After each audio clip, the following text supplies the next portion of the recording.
I think the CEOs even of Ericsson and Nokia sort of did this when they had their little get together recently to sort of have a bash about European regulation, where there's this kind of, I feel it quite strongly as someone living in this part of the world where there's thought to be more red tape, I suppose, in Europe, and we're a bit too cautious. There's this line that you don't want to be overly cautious on this stuff, because if you are, you'll fall behind America or China, and we need to be in the game as well. And we had Keir Starmer, the UK Prime Minister, sort of making a big deal about we want the UK to be an AI leader. All those concerns that we were hearing 2 years ago under Rishi Sunak about, hang on a minute, is this something we need to be a little bit cautious about? They seem to have been swept away in this That's push the most to get worrying thing. in this push to get ahead in this race that could end up with us, being wiped out.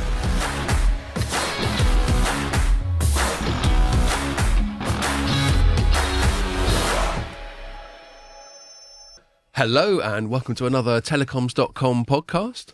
It's just me and Ian and Pierre this week.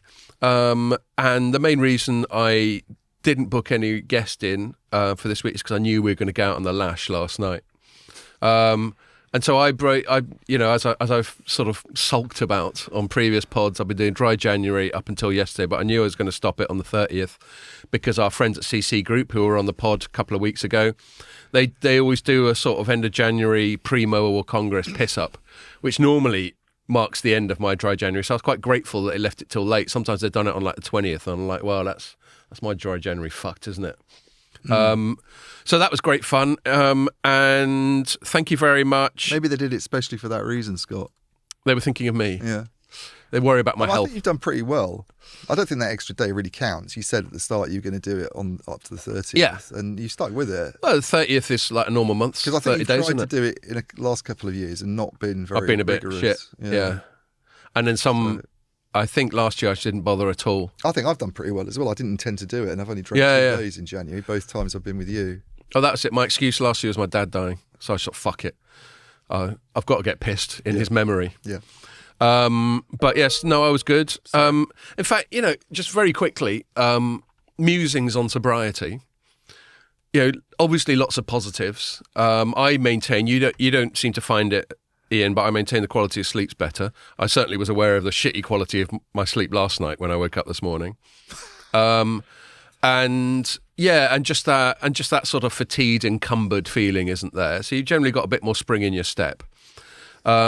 So I'd say, those are all positives. And then there's obviously the money and the health and the weight and all that sort of thing. Although I haven't lost much fucking weight, which is a bit annoying. I've been working out 3 times a week, first thing in the morning, and not drinking and eating sensibly. And I've lost about 4 pounds or something. Keep at it.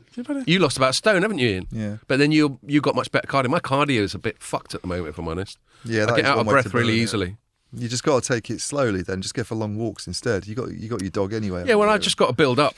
Just as you get older, I think I was having this chat. I think it was with Andrew, my colleague Andrew, and he was saying that that's the cardio actually drops off more quickly than the strength, and I've noticed that.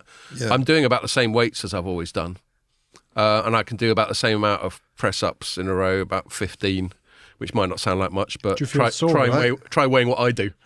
Cardio is harder when you put weight on as well, obviously. Yeah, well, that really affects your cardio. Yeah, of course, because you're carrying your bulk I notice around. when I get some kilos off, it's just so much easier. Yeah. It's a vicious circle. So I'm going to, the biggest thing, as I said before, the biggest thing I want to take from it is not some kind of newfound Puritanism or anything like that. Just try and get into good habits, especially during the week. Yeah. Not drinking during the week, doing exercise during the week, and then by all means, fuck it all up on a Friday. We should be a health podcast, shouldn't we? Yeah. Well, we were just debating, audience, about how tangential we're allowed to be, and I'm more tangential, and Ian Pierre sometimes push back on me being too self-indulgent. So I'll let you be the judge of who prevailed on this pod. And then before we get into other stuff, I wanted to give actually 2 sets of shout-outs. Firstly, thanks again to CC Group. That was great fun. And the other thing I really like about it is just our little telecoms community, isn't it? Like Ray, our former colleague, is now at Telecom TV, and so was Sean from Telecom TV, chatting to them. Yep. Getting to know CC people, other hacks were there. Some analysts like Dario, our colleague, turned up. Yep.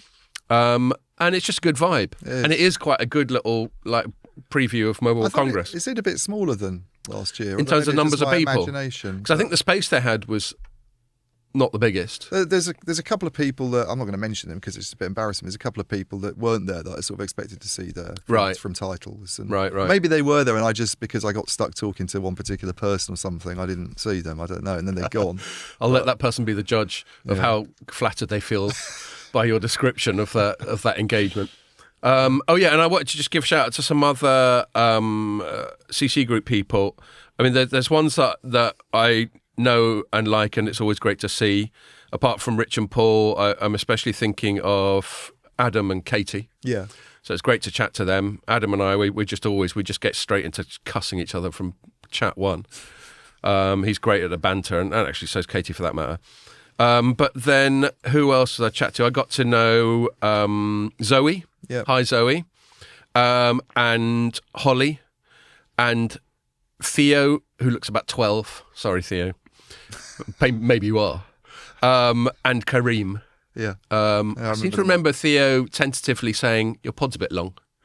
And I just said, fuck off. No, I didn't. I said, well, thanks for the feedback, Theo. Yeah. But now you're going to listen to it, aren't you? Now you get a shout out. So it was great to see you. And there were others, and I'm sorry if I forgot other people. You've always got the option of listening to it at double speed. Dean Bubbly style. Dean Bubbly style. Yeah. So shout out to them, and then also shout out, if you're thinking, bloody hell, Scott's still pissed from last night, it's because I had a lunch with our new colleagues at Computer Weekly. So people might know that our bit of Informa, which is called Informa Tech, merged with an American media company called Tech Target, and it's now called Informa Tech Target. Very imaginative. That's some great brainstorming that went on there. And Computer Weekly's by far their biggest title, and it's really well known. We've spoken about it before this even happened when we were talking about the Post Office saga. That was a Computer Weekly scoop.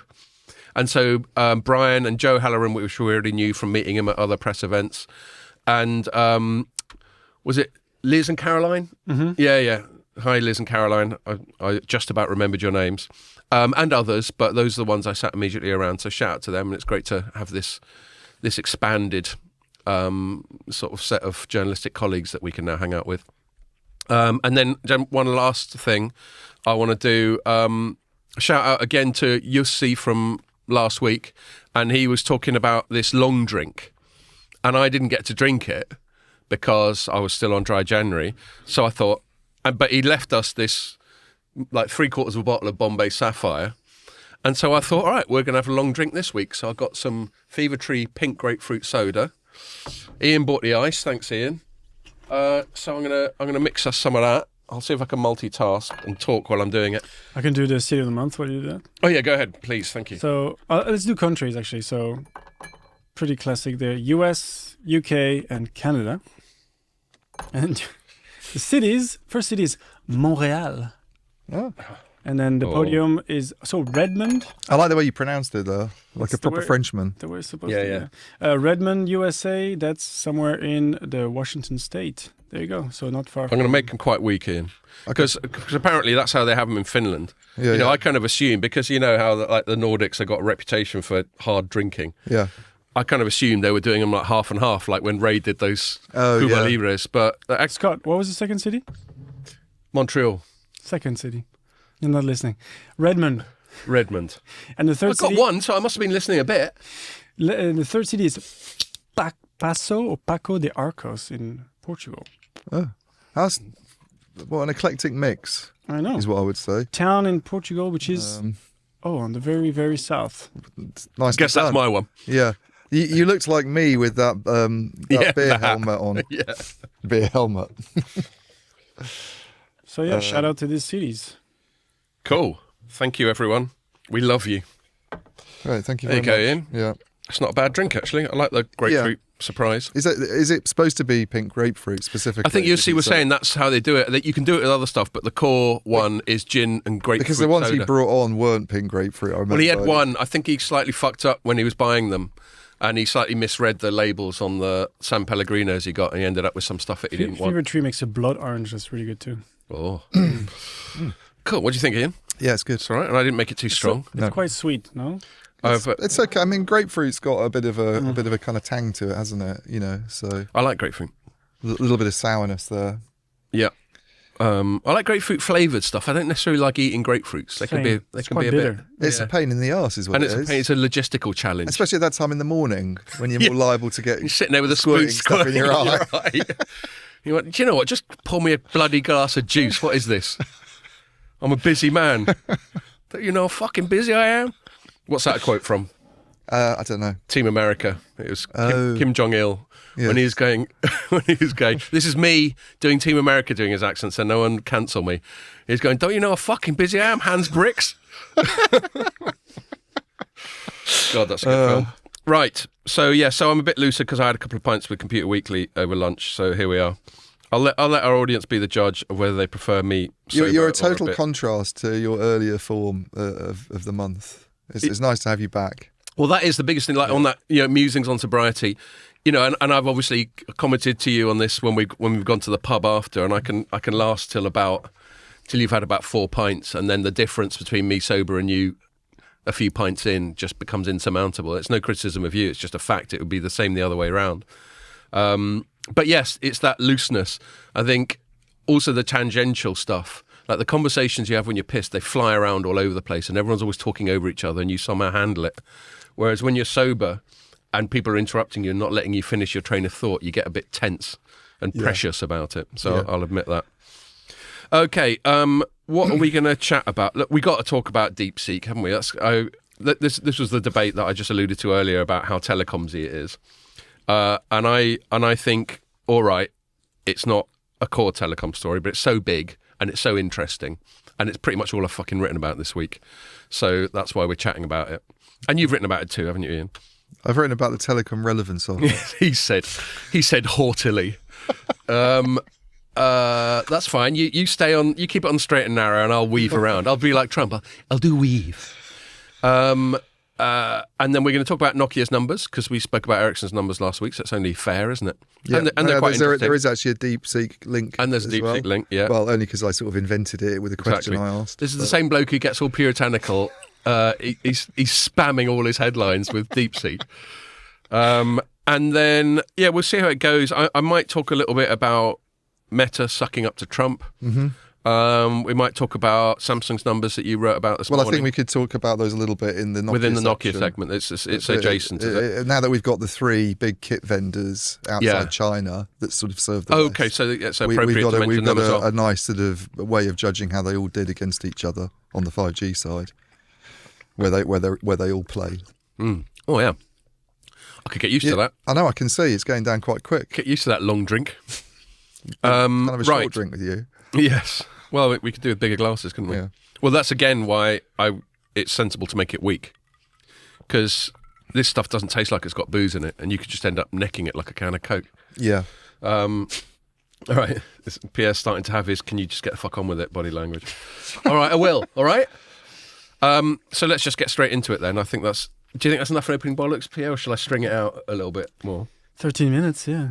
Oh, God. DeepSeek then. Okay, I've done all the talking. Why don't you tee it up as you were so desperate to talk about this? I was thinking you were going to. Oh well, I'll tee it up then if you want. I think you should tee it up as from the sort of what it is generally. From the sort of general thing. Okay. You've probably done more of a deep dive than I have. Yeah, well, I've written 3 stories about it this week, so I might as well. That's fine. I was just trying to be polite.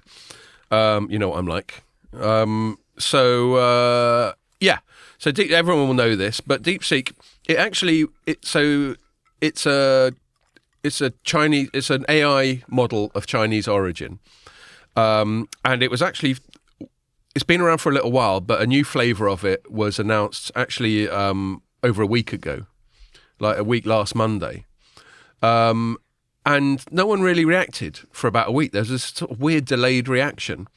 I think they were studying. I think people were trying to get their head around it, personally. I think they were trying to get their head around it. And I think what catalysed the sudden bringing it onto the front page was it suddenly going to the top of the Apple app charts in the States. And that is quite interesting because, that's a completely market-driven thing. Yeah. For some reason, more Yanks wanting to download DeepSeek than anything else, and just normal punters. These aren't boffins trying to reverse engineer it. Quite interesting, and I'm sure you're going to talk about this, but quite interesting in light of US efforts to restrict Chinese technology and the TikTok saga. That this Chinese AI is all of a sudden number one in the app charts. And, I've written a whole story on that. Right. Irony. Yeah. And I don't really know, to be honest with you, what the status of that all is now. Whether they are actually restricting it, or is it still easy to just get this thing in the US and make use of it? Because I'm pretty sure Trump and his minions will be going, "Oh no, we don't really want, this Chinese AI system being used by everybody here." Yeah. Well, we'll get into the political side of it, because anything that involves China being good at technology is intrinsically political. Yeah. These days, as we've covered with our sort of countless reports on Huawei and all that sort of thing. Yeah. My opening headline for my first story was Chinese AI startup DeepSeek panics US and the rest of the world. And so basically what had happened, it had become popular. 1 trillion wiped out. Yes, yeah. in terms of like market cap. Mm-hmm. And correct, you use the word wiped. I've noticed, Ian, you know, us journalists, we do like a journalistic cliche. And a massive journalistic cliche is whenever you get a loss of equity, you've got to use the word wiped. Those are the rules. You can actually get arrested if you use any other. Really? If you use any other verb. Yeah. People come round and go, "I'm sorry." Get in the van. "Sorry, Mr. Landrio, you used lost instead of wiped. We're going to have to take you in." Erased. Yes, and we can get into all that. And so basically, to cut to the chase, the reason it's a big deal isn't just that it's sort of on a par with stuff like OpenAI, ChatGPT and all that sort of thing, and Gemini and Llama and Anthropic and all this stuff. So what's the Grok? Grok is Musk's one. There's two Groks, actually, aren't there? That's true. There's one with a Q, isn't there? There's a Grok that does language processing units, right? And this is actually quite relevant to the DeepSeek story. I won't interrupt what you're about to say, but there's one that does chips, basically. Okay, yeah. and it's specific for this sort of domain, or at least language processing. Inference. Yeah, and processing, not processing. You're not American. Yeah. All right. Easy. They're arguably a better way of doing inferencing than GPUs. Well, actually, that is directly relevant to the core of why this is a big deal. I mean, there's the money side of it, which is, we know, like Nvidia has got an over a 3 trillion market cap from being. It's always been a moderately big and successful company, but thought of more in terms of graphics cards you have in your gaming PC and all that sort of thing. But then it turns out that these GPUs, these graphics processing units, are fucking great for training large language models. So, and before that, remember, there was all like about mining, Bitcoin, and that's true. Crypto mining. That was the first bump in their company. So it's basically good for high intensity calculations. Compute. It does a lot at the same time, I think. Yeah. Parallel processing rather than sequential. And so they've been making tons of money because the likes of OpenAI have just been lobbing money at them. They're just like, whatever you got, we'll buy it. We'll buy your fucking furniture. Anything that's got NVIDIA written on it, we'll buy it. And so they've made a killing. And that's all been very expensive. So you're having to spend billions and billions and billions of dollars on these graphics cards, which then go into these very expensive, massive data centers that do all this incredibly intensive compute. Because that's what you need. A large language model is basically feeding just zillions of data points into a model, and that obviously requires a lot of computing power. And the reason that DeepSeek... Interesting also that it came out, I think, a lot of the stories only days after this announcement about, $500 billion being spent on some new data centres in the US. That's right, yeah. This, we spoke about it last week, didn't we? This Stargate project. And a lot of that, obviously, the reason there's such a big number attached to it is because Sam Altman's been running around telling anybody that you need, vast investments in GPUs to be able to get this stuff to work. You, I don't know if you saw, Pierre, but yeah, you probably did. In one of my stories, I did a Terminator YouTube clip. I thought you'd be proud of me. Talk to the hand. Not that one. No. It became self-aware. Yeah. What was I going to say? Yeah.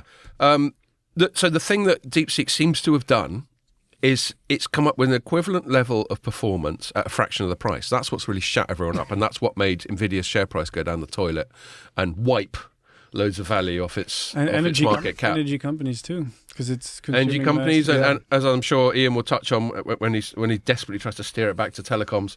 There's also, there are some telcos like Nokia who have interests in this data center stuff. Well, the one that really suffered, in fact, more so than Nvidia did, was Ciena earlier in the week. Right. It went down about 21%. Wow. On the day of the big news. And that's because a big part of their business is the January the 27th. Yeah, is the networking between data centers, isn't it? Within and between them.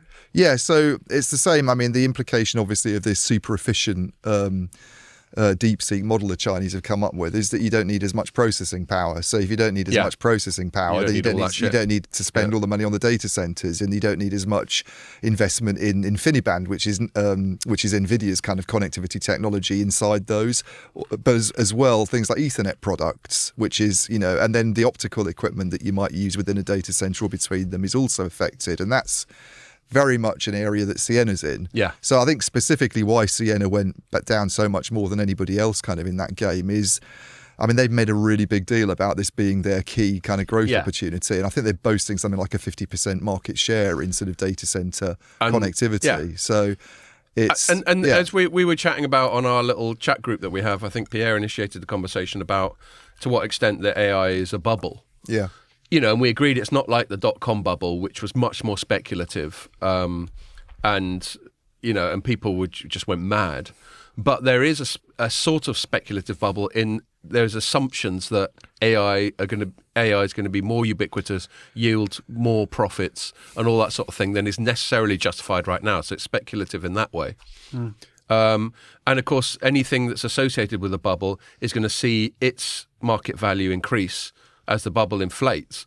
So I think all that's really happened is there's been a bit of a correction of some of that exuberance. Yeah. Nvidia's still worth tons of money. Yeah. I'm sure Ciena's still all right. I mean, it wasn't, the turmoil and the numbers sound so big because the share prices of these companies are ridiculous, frankly, isn't it? I mean, when you've got a company that's worth 3 trillion, and even if it goes down 4% or 5%, you're talking about vast amounts of money. It was the biggest loss by value ever.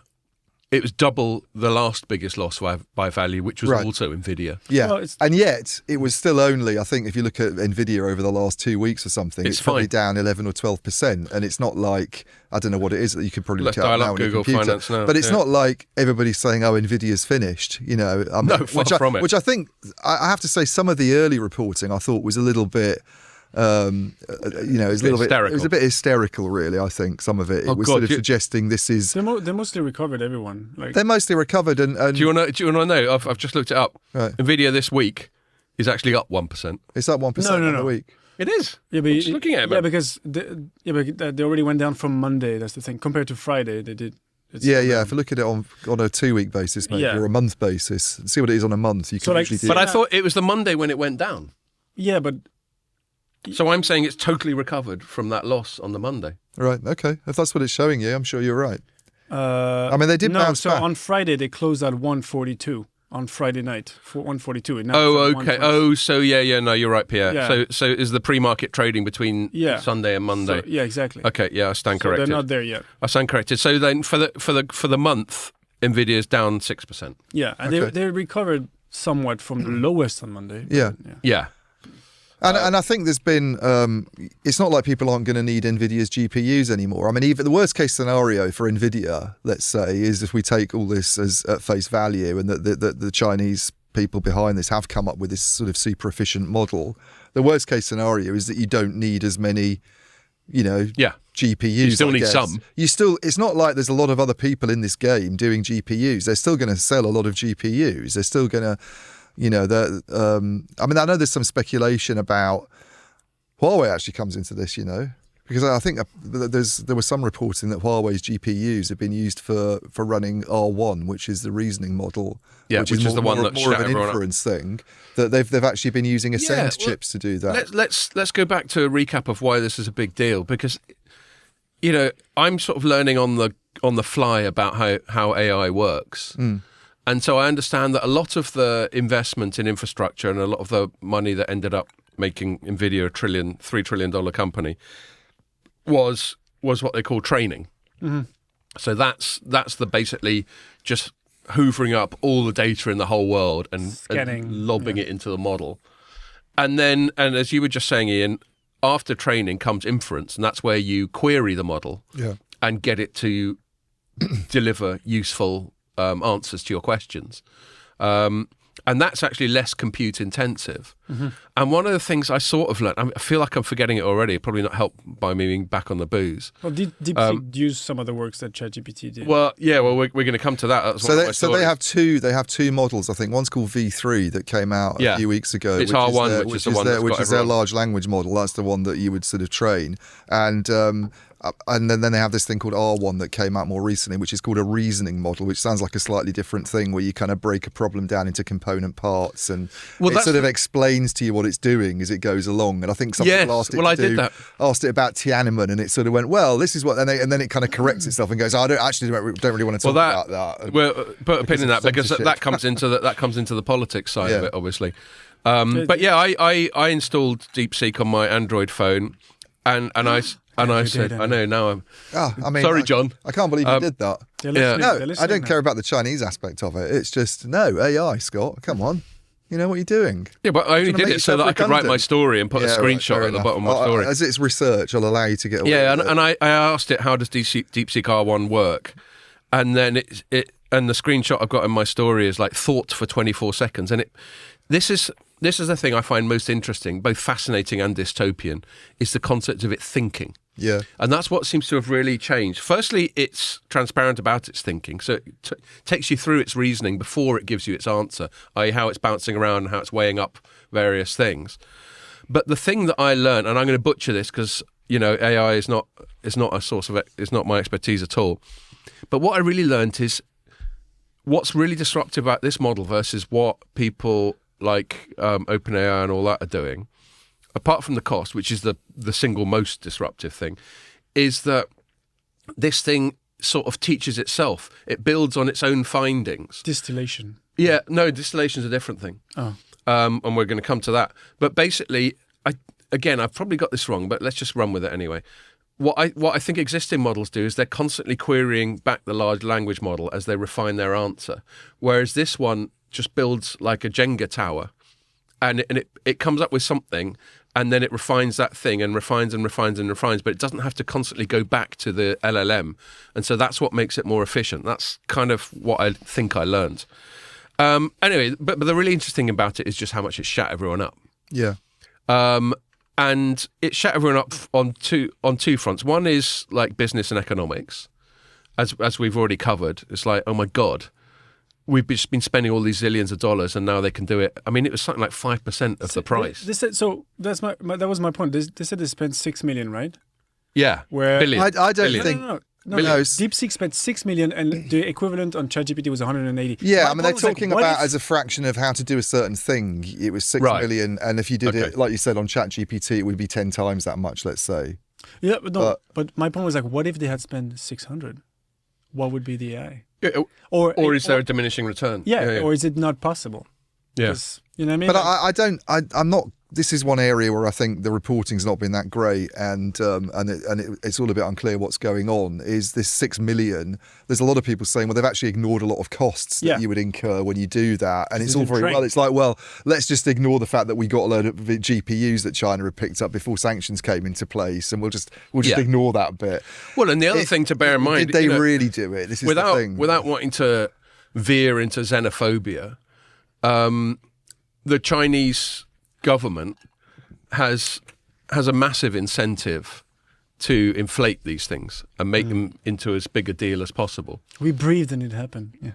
Yeah, we breathe, and it's and there's a part of me that actually sympathises with them, as I've articulated lots of times on this pod. There's a bit of Schadenfreude that I get from it, because America's done so much what I think is certainly bad faith and certainly not WTO sort of proper rules of just unilaterally sanctioning China for the stated reason that it just doesn't want China to catch up with it. I mean, the reaction by obviously a lot of smart people, as well as people who perhaps aren't so smart, suggests people are taking it seriously. Obviously, it's not complete crap. No one's disregarding. No one's saying that it's all made up by the Chinese, and obviously they spent a load of money, and they've done something. No, everyone says it's legit. There's a person on the other side, Wikipedia. Yeah, exactly. So I think there's a lot of sort of US, I mean, I find there's the sort of huge amount, this is a relevant thing with the Huawei story, I think, the sort of sense of US or Western arrogance that the Chinese are always going to be behind. I mean, we get this coming up with things like EUV technology, which is the chip sort of, it's a technique they use in chip making tools, basically, but you need it to produce the most cutting edge chips, the ones that which only ASML can provide. And there's only really one company that does it, ASML these days, and there's this kind of feeling, I know, when you talk to some people, some analysts, that China will never get there because it's sort of beyond its capabilities. Yeah, which seems by the time they do, naive. we'll have moved on and we'll be miles ahead. And I think the thing is, if you look at history, that Chinese have often caught up and overtaken us on things. I mean, Huawei is a classic example of this, because forget the EUV stuff that they have access to for one moment. You go around asking CTOs in telecom about who had the best 5G kit, a few years ago, and they would all have said Huawei. In areas like massive MIMO, they were the kind of innovators. And I think it's also important to, on one hand, acknowledge that there has been industrial espionage and IP theft in the past, but also acknowledge that, to the best of our knowledge, Huawei's R&D for the last decade plus has been legit. They spent lots of money on it. It's just legit R&D. Yeah. I think also people think about like how long it took to innovate, and they try to like compare that with how long it takes to catch up. But when you're catching up, it's obviously faster. But the other area about this as well is that, we can accept that there's certain things that where the US is clearly ahead of China, chip making and chip design is one. Totally. And yes, I can accept that it's going to take them a few years perhaps. It's not an easy thing to do, and how hard it was for ASML to actually get to the point where it could do this EUV stuff was a long... I mean, I've read a book on this partly. Chris Miller's Chip War is really good on this. And it must be difficult because no one else is doing it. Very, very difficult. It was actually an international effort. It's not like a Dutch thing. They had sort of support from, I think, TSMC and Intel when they were doing it. There was a huge kind of commitment to try and get this sort of EUV technology done. There's a German company that makes the kind of the glass that's used, the kind of lens. And the Dutch just supplied the spliffs. Well, the Dutch, I mean, it's a spin-off kind of from Philips, isn't it? Yeah. I think so. Which has been a source of amazing innovation over the decades. But if you park all that, because what has happened in China, it seems, with DeepSeek is nothing to do with that area. It's a software breakthrough, basically. There's no real reason why China shouldn't be able to produce amazing AI software experts. There's no restrictions that we've imposed on them, apart from the fact they can't get access to GPUs. Well, I mean, they've apparently got more PhDs than we've got people or something. So the software smarts are there, and in a way, this is the thing that this is the unintended consequences thing. By restricting them on the hardware side, you force them arguably to be. Well, that's been a big narrative that's come through. Yeah. What do we do as in response to the fact that we can't get the most advanced GPUs? We're going to have to work on this in a different way. It kind of forces you to develop. It's like people with sort of physical limitations overcoming them and doing amazing things. You see those people who can paint with their feet, kind of thing. Right. Paint beautiful pictures with their feet. Yeah, where there's a will, there's a way, and all that. Or somebody whose legs don't work, they have really strong arms. Exactly. Actually, a better aphorism is probably necessity is the mother of invention. Yeah. Yes, totally, and that was a big narrative. But there is an angle on that, which was my third story. So my first story was headlined. I already said that earlier. Just everyone's shitting themselves. Obviously, that's not what my headline. I'd be so tempted. That'd be great, wouldn't it? But then my second one was AI incumbents wrestle with their DeepSeek hangover. So that was like the day after, and all the share prices going down that we've just been talking about, and I thought quite sort of thoughtful public comments from people like Sam Altman and Jensen Huang, and there was one that I got from Pat Gelsinger, who used to be in charge of Intel, and them all just going, look, this was bound to happen sooner or later. Fair play to China. Now we've got to do even better. Yeah, I thought Sam Altman, a couple of the things that I read, he sort of tweeted or said sounded a bit prickly. He seemed to be sort of pushing back on it. Oh, well, I'm about to more, come up to the most prickly angle, especially from OpenAI, which is what Sam Altman is the CEO of. Yeah. And is my third DeepSeek story of the week, which is headlined "DeepSeek suspected of ripping off OpenAI models." Right. So So they can't possibly have done it on their own. What do the Chinese always usually do? But the irony coming from OpenAI is fine. Well, exactly. I was just going to lead up to that, but yeah, you're spot on, and you shared that story with us. And this is a thing that Pierre just mentioned called distillation. And basically, in words of one syllable, it's training one AI model on another AI model. Yeah. Master So Sam Altman, and student, yeah, exactly, master and student. So Sam Altman reckons that they cut some corners, and the reason they were able to do it so cheaply and with such relatively little compute resource is because most of the heavy lifting had already been done by OpenAI, and they just ripped them off. Yeah. I've just got. Although he's not the only large language model game in town, and there are some that are already open source, aren't there? Yeah, especially Meta's one. Yeah, Llama. Yeah. So, I mean, isn't it possible? I mean, maybe Llama's not rated to be quite as good as I haven't looked into this stuff enough, to be honest with you. When people compare these different models, I think it's pretty good. But they could have had access to Llama and taken it apart and looked at it and done things where they wouldn't have needed to rip anything off. Why not all of them? Yeah. Well, indeed, if you can do one, why not get all of them? And there's a few nuances to this. I mean, I do find it conceivable. Again, I don't want to join in the sort of Chinese xenophobia and go they can only succeed by cheating, because I don't think that's fair or accurate. Having said that, they have been known to cheat fairly extensively in the past, so I'm not that naive. But other problems with it is that the sourcing of this was very unsubstantiated. So that the scoop was an FT one. And saying I think making the allegation came from one of these anonymous sources, and the FT got the original DeepSeek story, did it? No, the FT got the distillation, the ripping off story. Okay, yeah. No one got a scoop on the DeepSeek. It just exploded when it went to the top of the app chart. Everybody wrote about it more or less at the same time. I think so. Yeah. So. One of the sources for this actually was a bloke called David Sachs, who's a very well-known Silicon Valley investor, and who's I think politically on the right, so he's quite chummy with the Trump administration. In fact, he's been made their AI czar. And I couldn't resist. You need one of those these days. I know. Well, I couldn't resist. I put in brackets, America's use of a term for Russian emperors to denote its own government experts is amusingly counterintuitive. They actually use that term? Yeah. Oh, wow. And they even vary the spelling. In this case, it's with a C. Sometimes it's with a T. But yeah, for some reason, these government experts have got to be called czars. I don't understand why. They have, I mean, The Economist now has an AI correspondent, Right. Not a tech correspondent. They actually just have a specific AI correspondent. That's all they write about. That's all they write about. I mean, he's obviously been incredibly busy this week, but he's quite a young-looking guy. I mean, the frightening thing about The Economist is how young some of their writers are, because they all write with this sort of grizzled veteran sort of style that we know what's going on and we've been around for 50 years. Well, have you noticed, Ian, how increasingly everyone looks quite young? Yeah, that's true. Yeah, okay. But I mean, maybe he's an AI himself. Who knows? Maybe he's not that young. He's just not really real. But anyway, David Sachs went on. I think he chatted to Fox News to keep that sort of political alignment thing, and he said, I actually sort of transcribed his interview and condensed it. So I'm just going to read it out. He goes, "It's possible." He was asked, "Do we think there might be an IP theft involved in DeepSeek's sudden breakthrough?" And he goes, "It's possible. There's a technique in AI called distillation, which you're going to hear a lot about. Effectively, the student model asks the parent model a lot of questions, and they essentially mimic the reasoning process that they learned from the parent model.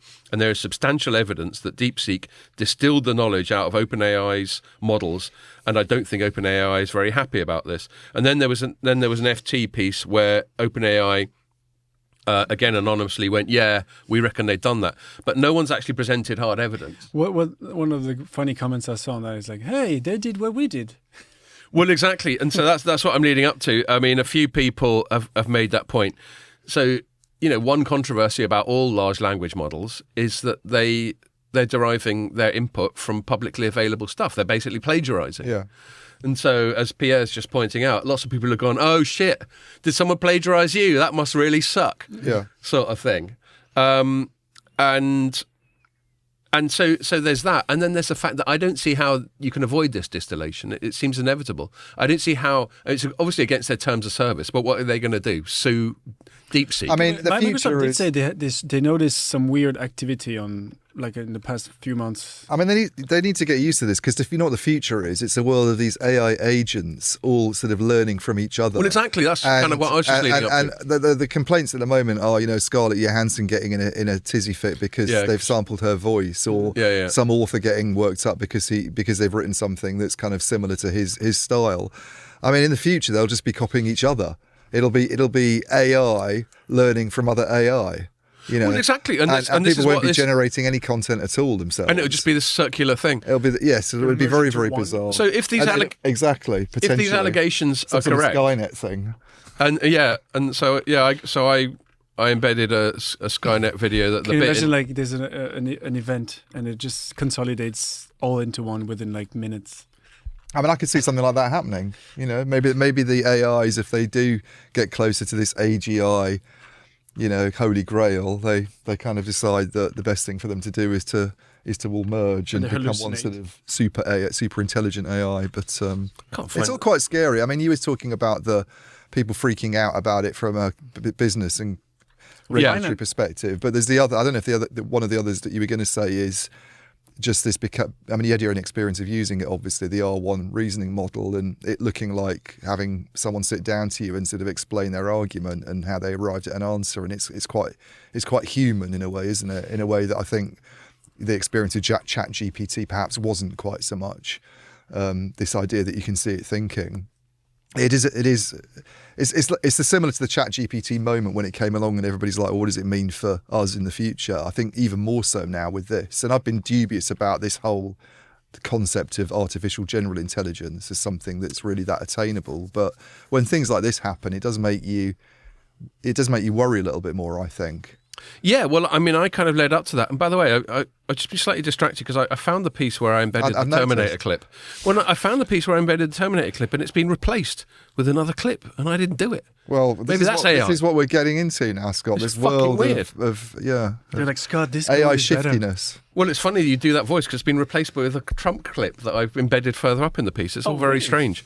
I don't know what's happened there. It's hallucinating. It feels like that. The AI decided it didn't like you making out that it was all a big dystopian thing, and it's gone in there and fiddled around with it. It's really weird. But basically, everything that you were just saying is kind of what I concluded a piece. That was the one, Pierre, where I mentioned Steven Adler and said he's not the drummer out of Guns N' Roses. I guess I'll just read my final paragraph, which was all a bit portentous and Terminator-y.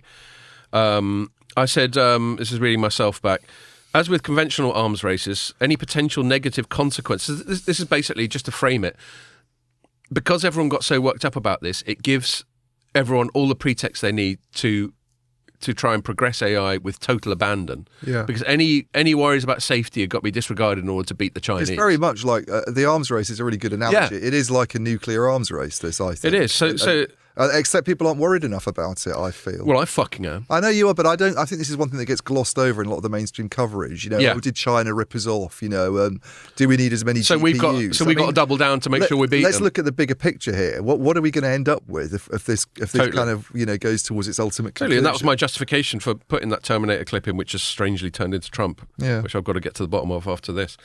Anyway, so reading back my thing on that, I said, as with conventional arms races, any potential negative consequences of seeking progress at any cost will probably be disregarded. The US already uses national security as a pretext to do pretty much anything it wants, and it seems certain AI will be no exception. AI is already politicized, and as you say, you touched on this earlier, you can't ask DeepSeek about Tiananmen Square or the Uyghurs or something like that. And it will become more so. And then I just concluded by saying we can only hope Trump also has more cautious voices as opposed to David Sachs, the guy I mentioned earlier, or Sam Altman, who's always been an AI utopian. More cautious voices whispering in his ear and that he's capable of listening to them. So that's the thing, really. Obviously, AI's not going away. Obviously, we've got to get good at it. But I think this absolutely competitive, reckless drive towards more and more AI it could just completely go. I mean, the thing that I find a bit weird, a bit worrying at the moment is that you keep hearing this argument coming out again and again, and I think the CEOs even of Ericsson and Nokia sort of did this when they had their little get together recently to sort of have a bash about European regulation, where there's this kind of, I feel it quite strongly as someone living in this part of the world where there's thought to be more red tape, I suppose, in Europe, and we're a bit too cautious. There's this line that you don't want to be overly cautious on this stuff, because if you are, you'll fall behind America or China, and we need to be in the game as well. And we had Keir Starmer, the UK Prime Minister, sort of making a big deal about we want the UK to be an AI leader. All those concerns that we were hearing 2 years ago under Rishi Sunak about, hang on a minute, is this something we need to be a little bit cautious about? They seem to have been swept away in this That's push the most to get worrying thing. In this push to get ahead in this race that could end up with us, being wiped out. Yeah, and then we beat China, and then we create Skynet. Well, fucking great. Talk about a Pyrrhic victory. Yeah, zero-sum game. Yeah. So there we are. But then maybe we're the Terminator is discussed to the point of cliche on this podcast. It's probably one Rich Fogg, if you're listening, you can put that on your cliche bingo card for the pod. Yeah, is Terminator, but the reason I keep going back to it is because each new time we get this amazing AI advancement, and then we get Sam Altman going, yeah, I'm bored of just general intelligence. I want super intelligence now. And then after that, mega intelligence, and after that, ultra intelligence. I mean, if he's still saying that at the super intelligence stage, then he's not got there. And it's like what happened with AI when they realised it wasn't really AI and they had to call it AGI. So obviously there's a lot of hype. If you keep relabelling stuff. it, you're not really doing what you're claiming to be doing. But I think we can all agree, hopefully, that creating machines that are more intelligent than human beings, and having them, and this DeepSeek is just the first taste of it, how it sort of teaches itself. Yeah. Which is where you get bordering onto that self-aware sort of thing. I don't think you've got to be the most twitchy, paranoid person to see that it might be a downside. This is why I don't like some of the arguments that people come out with about being overly cautious. The Europeans are always overly bureaucratic, and they worry about regulation, which is also true, because it's true. But in this case, this is virgin territory. This is not like automation in the past or mechanization and things like that. This is. You're creating a higher form of intelligence potentially, and that's really, we don't know what that could mean for people. We really don't. And you're getting people all the time resigning from the safety side of things like OpenAI. Yeah. This guy Stephen Adler, he just tweeted. He just left OpenAI in November, and he just tweeted that to paraphrase him, that he's shitting himself about how quickly it's progressing. Right. So there's all that. This guy Stephen Adler is somewhere who's out there writing stuff on this? And I just happened to see it while I was researching the story. Where is it? I've embedded it here. He's a former Google AI ethics researcher. Right. And he did a tweet on January 27th that said, some personal news after 4 years working on safety across OpenAI. So I've obviously fucked that up because he was OpenAI and not Google. Maybe it was Google as well. You've not noticed one of your typo things? No, but this is worse than a typo. This is just downright inaccurate. But maybe he was both. Maybe he was Google and then OpenAI. Anyway, He said, some personal news. After 4 years working on safety across OpenAI, I left in mid-November, blah, blah, blah, blah, blah. And then he does a follow-up and goes, honestly, I'm pretty terrified by the pace of AI development these days. When I think about where I'll raise a future family or how much to save for retirement, I can't help but wonder, will humanity even make it to that point? And this is an AI safety specialist saying this. It's not just hyperbole. It's not just us watching too many fucking 90s sci-fi films. Yeah. So anyway, that's that. I won't labour the point. Before we move it on off this topic, Ian, I've done a lot of the talking. I know you've written one or two things about it. You mentioned a slightly more telecoms-y angle. Is there anything you want to add on the matter of DeepSeek before we go into the next topic? I mean, we can sort of segue into the next topic because you got that think Nokia thing. Yeah, I mean, if it's Nokia, then I probably want to talk about DeepSeek a little bit in terms of why it matters for them. Take the ball then and run with it as you see fit. I mean, why is it relevant for telecoms companies? Why is it kind of a telecom story? I think there's two. I mean, before we get on to Nokia, maybe I think there's sort of two angles really. One is, and AT&T's CEO John Stankey was asked specifically about it. I think about his sort of reaction to this. Mike wrote about that. Mike wrote about that because they published their results. So it was an investor call, and he was kind of asked a question about DeepSeek. Mike's headline is: "Here's why AT&T CEO quietly cheered DeepSeek." Yeah, and he's. AT&T's made quite a big deal, I suppose, of AI. I mean, telcos are like anybody really. They're talking about AI, but there's various angles for them. There's the angle where they're users and consumers of AI. They're using these tools like ChatGPT and other things to to make customer services more efficient. That's a classic one, to develop chatbots that would communicate with customers, or certainly help customer service agents in their communications with customers. And he pretty much admitted that that's one of the reasons why the workforce has shrunk so rapidly at AT&T recently. It's things like that. Automation. It's automation, and it's AI as a part of that automation. Yeah.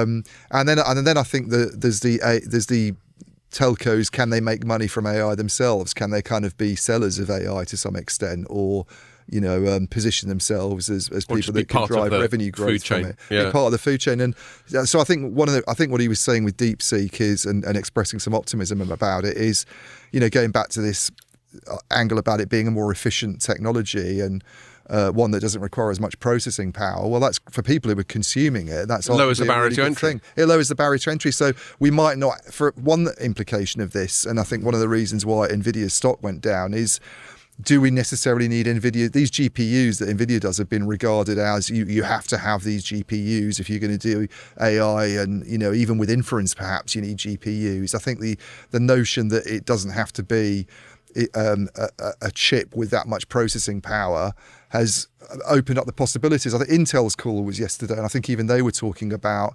opportunities to use CPUs for AI inferencing at the edge. They didn't mention DeepSeek, but these language processing units I mentioned earlier from this company called Grok are seen as a kind of option with a Q. DeepSeek might make it easier for companies like that to kind of get into the value chain and actually be used. And if it's easier to do that, and it improves the economics, then companies like AT&T are going to be kind of excited about that. And why telco specifically? Because there's this big story at the moment about, it's very much a kind of resurrection of these ideas that we had about edge computing a few years ago. You remember it all, the low latency side to 5G.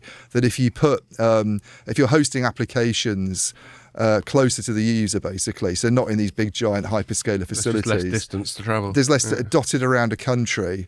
Because you've still got the natural limit of the speed. You've got the natural limit of the speed of light. So you've got this, instead of having one big data center somewhere like the UK, you've got dozens or hundreds potentially. By the way, this isn't happening, but if this is the theory. This is the PowerPoint. This was the theory, that if you did that, it could open up opportunities to do applications that needed very, very low latency, sub-millisecond latency. And it's not really gone anywhere. But I think some of this talk about AI is this idea that maybe it could. NVIDIA is very big on this idea that you use GPUs at the edge of your network, and you host some of the network software on that, but you sell the extra capacity for inferencing to companies that pay you, and then you can sort of provide applications from the edge. And we don't really know what those might be yet. I mean, they gave a couple of outlandish examples. I think one of them was like a robot dog sort of following someone around. And you loved them. Apparently it reacted. The last thing I need. It reacted really well at mimicking the person's movements when the inferencing was done at the edge. But when you put the inferencing in the cloud, it had problems. It couldn't really respond well enough. I mean, that's an outlandish use case, but there might be ones that emerge where it's clearer why telcos have a role to play there. And I think with DeepSeek, maybe it's not NVIDIA's GPUs that are used. Maybe it's something else that makes it possible. And because one of the concerns about this GPU AI RAN model is it's bloody expensive, and it consumes a lot of power. So anything like DeepSeek suggesting that you can do it in a more economically efficient way, I think it's quite a good one for the telcos potentially if this stuff opens up. And it really undermines the American geopolitical strategy of trying to throttle Chinese access to these things, because then it's not such a point of pressure, such a point of strength for America. But isn't it a natural phenomenon when we find out a way to make it more efficient, in the end we end up consuming more? Like that was the thing that Satya Nadella tweeted about.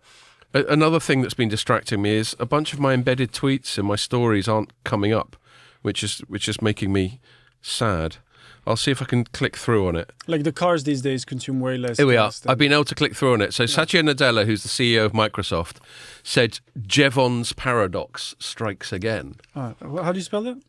Jevons. I saw that mentioned in a story. Maybe it's Yeah, like one of his and then stories. he They got it linked to from the him. Wikipedia. So I'll read straight from Wikipedia. Jevons paradox. It says in economics, Jevons paradox occurs when technological advancements make a resource more efficient to use. Brackets thereby reducing the amount needed for a single application. However, as the cost of using the resource drops, overall demand increases, causing total resource consumption to rise. So that's the paradox. It gets cheaper. Well, that's the reason to be optimistic about NVIDIA then. Yeah, and it's a reason In the to be, long run. It's a reason to be optimistic about DeepSeek. Yeah. Because actually a lot of people have been, when they've got past the disruptive shock of it and the geopolitical implications of it, they're like, hold on. I mean, you mentioned it earlier. If suddenly AI, it was AT&T's angle, it's Mike's story. Hold on, if the barrier to entry is suddenly lower, then we can do it. Then the use of it is going to be much more ubiquitous. So that's the paradox: is it's got cheaper, but then it gets more popular. So the overall amount of resource still goes but up. I think it'll really excite some telcos that there's the possibility of not having to use NVIDIA, because I remember talking.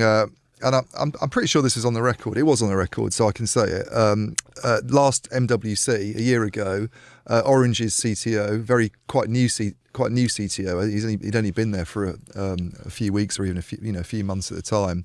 Bruno Zabib, and he's come very much from a kind of US. He's French, but he's been in the US for a long time. I think that's one of the reasons they wanted him, because he was sort of tied into the tech sector rather than the telecom sector, so not traditional kind of background. Right. And he was going on about now is not necessarily a good time to invest in NVIDIA GPUs at the edge, because I see things that are going on and there could be breakthroughs by other chip companies. And very prescient. And I don't think he wasn't sort of using the monopoly word to describe NVIDIA, but he was sort of certainly hinting at. No one likes it when one vendor's. No one likes this. I mean, can you imagine how cocky Jensen Huang is these days? Yeah, exactly. Well, look at the margins. They're apparently 90% on the most expensive chips. It's just silliness, isn't it? They charge what they want because nobody else is there. This is why we don't like monopolies. That's what always happens. So I think anything implying that you might not need to have NVIDIA GPUs being used and the other companies and other options there is quite a good thing for telcos as well as other businesses that are trying to get into the game. And so that's one of the reasons why I think the whole DeepSeek thing is kind of quite relevant to telecom. And then the other one is, which kind of gets into the Nokia side of things and what we were saying about Sienna earlier. Smooth segue there, mate. Is the company selling as well as needing these data centers for chips. For the whether they come from NVIDIA or anybody else, you obviously need to connect those data centers. You need to provide connectivity within those data centers. And this is like a big game at the moment. We went to a lunch just before Christmas with a company called Nscale. And it happened to coincide with us having that guy from Exa on the pod, Jim. We had Exa, which does all that stuff. They're a telco that actually provides the kind of pipes, if you like, between these. That was really instructive. It was. And Nscale's building, they have a facility in the Nordics. Is it Norway, I think, up in Arctic Circle? But I noticed in the Keir Starmer announcement, the government statement, they were mentioned. Oh, were they? Oh, a few times. I missed that. Yeah, they're big. They were one of the ones that was mentioned a few times. They're building one in Essex now, apparently. They're doing a data centre in Essex. So if you remember at the lunch we had, we were chatting with the CTO. Yep. And he was, I think I was asking him, or you were asking him, do they have a data centre in the UK? And he's like, we're in talks to do it. That was it. That seemed to be it. So, right. But you need, the reason we were at lunch with Nscale and Nokia is because Nokia is doing this sort of IP fabric, they call it, within the data center. They have this IP networking and Ethernet tools that they use to connect clusters of GPUs, basically. So I know a little bit about this, but I think there's been two sort of main options for doing that. One's called InfiniBand, which was supposed to be an open standard, but I think the only company that ever did it was Mellanox, so it became more of a sort of proprietary thing. And unintentionally, and then NVIDIA bought Mellanox a few years ago for like 9 billion or 7 billion, I think. Quite a big one. And since then, it's become like an NVIDIA. So clearly, it's more of this. I think it almost forms part of what NVIDIA calls, you might call the NVIDIA moat. You've got the CUDA software itself. The CUDA's a big one, isn't it? CUDA's a big one. The fact that there's you're built, it's quite similar to the sort of thing that you've seen happening in the sort of CPU world, I guess, with some of the platforms that run on top of that. But you have the instruction sets that you need and the architectures. Drivers. It drives people kind of code for that, and as that community gets bigger, then it becomes like an obstacle to moving onto another platform that might be developed by Huawei or somebody else for that matter. I'm sorry, I'm just going to very quickly interrupt. One other name drop from last night that I forgot to mention is our former colleague Jamie Davis. He was there last night. It's great to see you, Jamie. Not that you listen to this, I'm sure. And the reason that I did it is because I just did a search on our site for Mellanox, and it was Jamie that wrote up NVIDIA buying it for 6.9 billion. So that reminded me to give Jamie a shout out. Sorry, I interrupted you. Carry on. What year was that? That was the date on that story is March 11th, 2019. Yeah. So that InfiniBand is one of the options, and then the other one is like Ethernet, and Ethernet's become more capable. There's this thing called ROS, I think they call it. There's this sort of standardization effort, very much aimed at positioning Ethernet as something that could do the sort of stuff that InfiniBand's been doing, and Nscale was kind of attracted to this largely because it viewed it as a more kind of open option. It's the same thing as not wanting to be tied to NVIDIA's GPUs. You want to have competition in the market. So, and I hesitate to say it, so I'm certainly not going to attribute any quotes directly, because everything that we chatted about with Nscale, was it off the record? No, you were right stuff. It's all on the record. Well, they certainly, I think you might have mentioned this already, so maybe I'm just reiterating.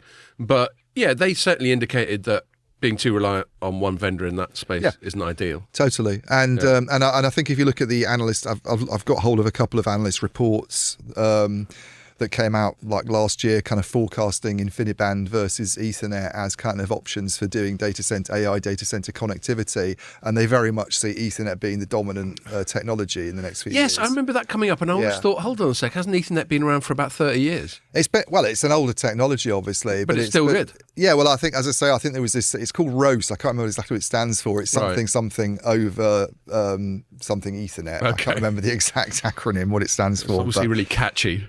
Yeah, but that's positioning it as a technology that has the capability to do these, connecting clusters of GPUs. And I'm guessing Nscale wouldn't be, and other companies, by the way. Now, Nokia is really interesting because Nokia's got the deal with Nscale. They've reported results this week, as well as calling out the deal with Nscale. Microsoft, they're working with on this in 30 countries, data centers in 30 countries. They're doing this sort of thing. You also have the optical stuff for connecting data centers to each other, and also that optical technology can be used as well inside a particular data center.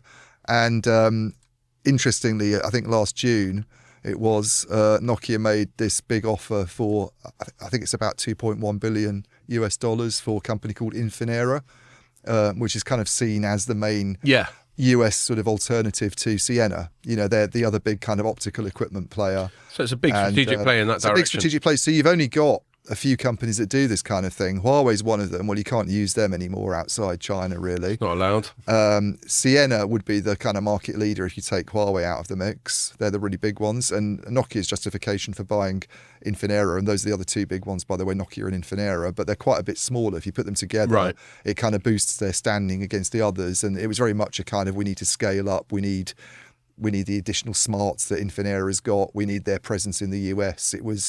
And he's obviously seeing this as the growth opportunity. If you've got a load of data center work coming your way because of this explosion of interest in AI, then that's a much better thing to be spending money on at the moment than 5G, which is kind of flattish outlook over the next few years. Indeed. I shoehorned DeepSeek into my headline because I sort of said to him, I'll allow it.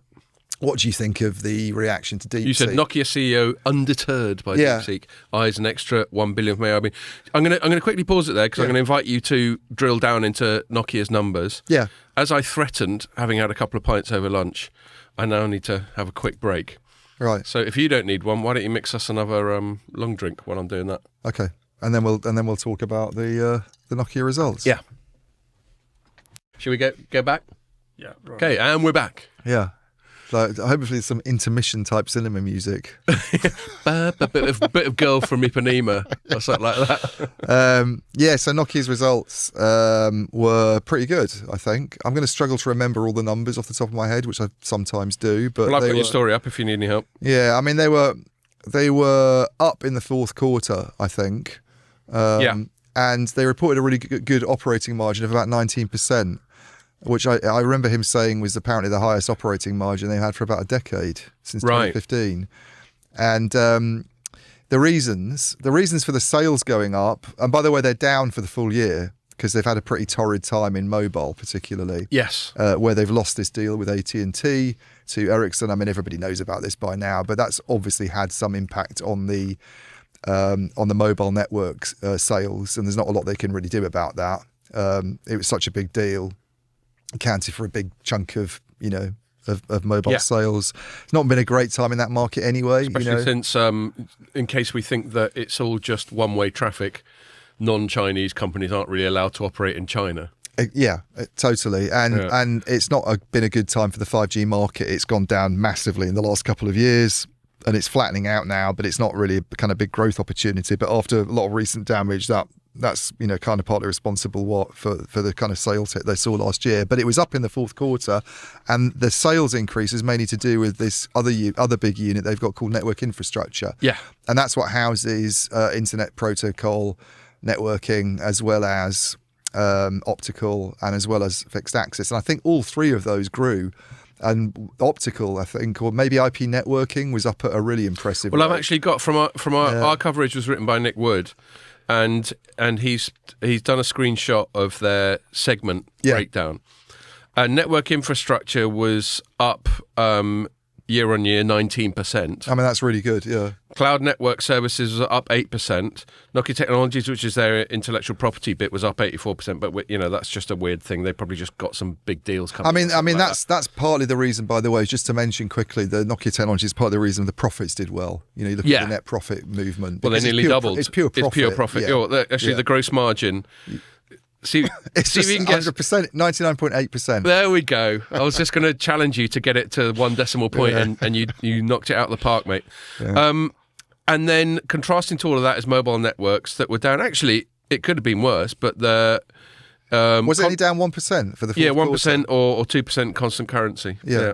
I think I did a write up of Samsung's results today because they're obviously a player in 5G as well. And I think the fact that Nokia's only had a 1% drop in the fourth quarter after the loss of the AT&T contract and pretty sort of miserable looking 5G environment is kind of good. It could have been worse. And I think what it shows is that recovery, that not necessarily recovery, but it's like, when you come down a big kind of dip on the roller coaster and then it flattens out, we're kind of at that stage now.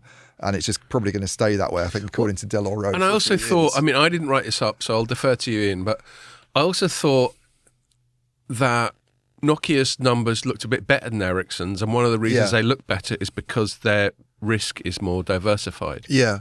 i.e. they got fixed. I mean, to me, they're in a better position, I think, at the moment, even though I think there's been a lot of negative sentiment about Nokia in the last sort of couple of years linked to this AT&T thing and this sort of perception that maybe they're still not quite there in mobile networks. I mean, I think they're in a much better position personally in mobile networks than they were back in 2019, 2020 when they had those product problems and with the FPGAs. All that stuff, various things going on, but that was one of them. And I think they're in a much, much stronger position on the portfolio side nowadays. And I don't really see the AT&T move being anything that I don't think it was that much to do with a dissatisfaction with Nokia's technology. I think they wanted a single vendor arrangement, and the bigger vendor in the network was Ericsson, so it made more sense to. And I mean, according to your reporting at the time, Ericsson made it worth their while. Ericsson made it worth their while, I think, and they basically wanted. I mean, they were resist it being positioned as a single vendor deal, but even Ericsson's prepared to say to you when they talk about this that they want one vendor doing the service of management and orchestration, and that was the reason I think for doing the arrangement with Ericsson the way they did, is that they want this Ericsson's very big on talking about platforms and horizontal layers at the moment. And the idea is you have one horizontal layer of service management and orchestration system across the entire network. And on top of that, you can perhaps bring in some other vendors for certain things. Bits and bobs. But you've got the foundation. But the foundation is one vendor, basically. And actually that one vendor will do most of the radio units as well. Which makes sense, like I know what I'm talking about. Yeah. But to go back to the... And just to quickly finish, just to circle back to what we were talking about before, another reason why Nokia is well positioned is the AI stuff you were talking about earlier. Yeah, and Ericsson has no growth story there at all. There we go. Yeah, that's all I want to say. Carry on. Yeah, I mean, Ericsson, I think the state of the 5G market is a bit of a dilemma for Ericsson because, and credit to Boy Ekim, who came in 2017 when they were in a terrible state and turned it around, and Hans Vestberg had basically completely fucked that company up, really, let's be honest. I mean, they'd cut massively research and development spending. I think it's almost twice as much as it was under Hans Vestberg. I think the kindest way of characterising it, the Vestberg reign, from my point of view, is over-diversifying. Over-diversified, took his eye off the ball on mobile, which is where they make most of their money. That's what they regarded as what allowed Huawei to basically take the initiative and be the company that you wanted to use. And I should say underinvest in R&D. And underinvested in R&D. And I think what Ekim did was really good in coming in and going, well, we're going to double down on 5G and we're going to be the best that we can be in 5G and let's get rid of this other stuff. We're the 5G dudes. The downside of what he's done is that there's no diversification. They're not just a 5G company. No, they're under-diversified. Now they're under-diversified. So if 5G is not doing very well, then unfortunately 5G isn't doing very well, what are you going to do? I mean, their only answer to that really is to go on about things like APIs and let's try and find some way of getting telcos. Is it next week or the week after? It's the week after we got their pre-Mobile Congress thing. Yes. So there'll be plenty of API-ness there. There's plenty of APIs, but I mean, it's maybe a question for Boy Ekim actually that I don't think really ever gets asked in earnings is, do you see a need to diversify Ericsson away from 5G? Because the acquisitions they've made are all still very much about 5G. Cradlepoint is a enterprise company that they bought for $1 billion a few years ago, but it's very much part of the 5G story. And Vonage is this CPaaS company, but the whole point of getting it was to have sort of expertise in APIs, which ties in with their 5G story. It's all about boosting the appeal of the 5G network, really, and allowing developers to sort of code for it more effectively. So it all kind of links back to 5G, and their answer to this kind of 5G malaise really is just to do more 5G in a way, and try and get it working in a different way. Trying to reinvigorate spending, double down, and let's try and drive revenues through things like network slicing and APIs, but. I don't know. Whereas Nokia doesn't have to worry so much about that. They've got this great AI sort of optical data center story at the moment. That's obviously starting to pay dividends for them. And this is a thing about diversifying, and this applies to just investment portfolios and that sort of thing. Given that none of us are omniscient, one of the reasons you diversify your risk is you don't know what the next big thing's going to be. Yeah. And the more diversified you are, the more chances there are that you've got part of it. Flip side is if you've gone all in and you were incredibly prescient. And, let's say your portfolio was 100% NVIDIA 2 years ago, you'd be fucking laughing. Yeah. But anyone, what's your NVIDIA looking like at the moment, Pierre? You got a bit of NVIDIA, haven't you? Yeah, since February. It's like... Oh, right. But you sort of bought at the top a bit. Yeah, overall it's like 30%. Right. But obviously, I'm sure you've spent lots of times thinking, what if I bought it a year ago? Yeah. Or what if I had put more? Yeah. Or bought more. So this is the thing. I mean, it's basically gambling. Investing is just gambling. Yeah. And the thing about gambling is if it comes off, you wish that you'd staked more. Mm-hmm. I mean, if you bought Nokia's shares, by the way, a year ago, you'd have done all right. Right. Which is unusual to actually, be even Ericsson's not looking too bad. Well, Ericsson's done quite well over the last year as well. I'm not quite sure what drives some of this stuff. I mean, I can see it with Nokia, I guess, some optimism about this, the data center story. I think I know what it is. It's margins. They've done a good job of. Yeah, they have. Yeah, I mean, their profitability. It's not because they've had big wins, notwithstanding the AT&T thing. It's because Boy Ekim's done a great job of streamlining it. Yeah, for sure. And so I mean, talk about doubling down on data centers, and that's where all the excitement is at Nokia. I mean, very much so. I think this is sort of my headline really, but they're investing another, I think I kind of got this slightly wrong in my write-up, or maybe I just wasn't clear enough, but the 100 million that they're talking about investing in IP networking is actually an additional annual investment. It's not like they're just going to put 100 million in and then stop. It's lifting their costs. It's annualised. It's an annualised figure. So the 100 million that he's talking about putting into IP networking, which is going to be split across research and development and what he called channel creation, so I guess like sales and marketing outreach, is an extra annual investment that they're making aimed at delivering an extra 1 billion in revenues by 2020. Yeah, you're right. I've just read your piece. You didn't mention the annualised bit. Yeah. So I probably need to sort of fiddle with that and put a note at the bottom. Yeah. But it's aimed at, an extra billion, on top of what they're making. This sort of AI opportunity is great. Obviously, that's the hopeful return. That's the hopeful return, and billion euros. But so same as dollars. And I think they're in a good position. And the DeepSeek side of it, I mean, he was, as I say, he's undeterred. I mean, again, I don't really see that there's any reason for them to be worried that this data center stuff's going to dry up just because DeepSeek's got a more efficient model. There was a panic attack this week. Yeah. I found it quite amusing because I just quite like disruption. There's just a part of me that just likes disruption, that likes chaos, that likes the status quo getting fucked with every now and then. Yeah. And so I quite enjoyed it. I was chatting to someone last night. I won't repeat their name in case they don't want to be associated with it. But we were both agreeing that we got a little bit of Schadenfreude out of all of it. Yeah. Partly because of what I just said, and partly because the Americans have been so I don't know, bullying on the global scale when it comes to trade. I'll say once more, I always throat clear on this in case people are wondering. Obviously, if I had to choose between America and China, I'd choose America. I just think that the way America goes about it, and it's probably going to double down under Trump because that's what he's like.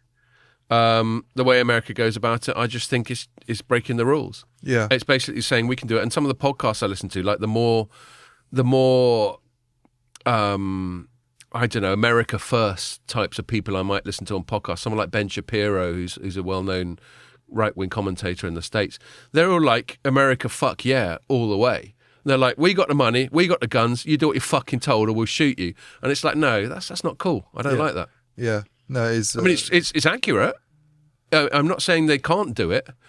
I'm just arguing a more moral point that it leaves a bad taste in my mouth. Yeah. But then, and this is back to go full circle to the DeepSeek thing. The problem is every time China does well in something, then the pacifist voices like mine who urge for more conciliation and a less assertive, less unilateral approach get drowned out by the people who are going, well, if we don't throw everything at this, China's going to win, and that'll be terrible. Yeah.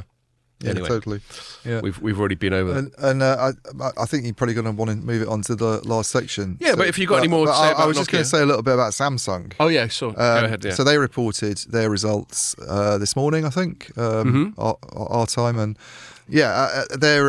Samsung Electronics is obviously a huge company that does lots and lots of things, making TVs, making chips, the network, memory is a big thing. Smartphones, all that kind of stuff, and.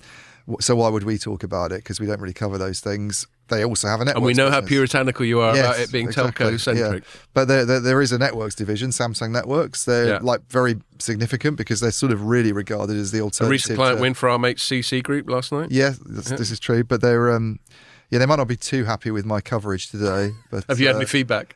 I haven't yet. There might be some. I mean, I did have to point out that their sales were down quite a lot last year on Samsung Networks. Well, but you've got their own chart that you put in there. I mean, it's not. No, that's my chart. Oh, is it? I just went through lots of their earnings reports and did the necessary calculations to do it. Oh, sorry. Yeah, there it is. I mean, they're a bit weird because if you look at those earnings reports at first glance, you wouldn't even see what they're making from networks. Because what they do is they basically group it with the gadget business. And then they have a breakout line underneath. And they're one of the biggest Android vendors, for example. Yeah, so the revenues from networks and the revenues from the gadgets are kind of combined.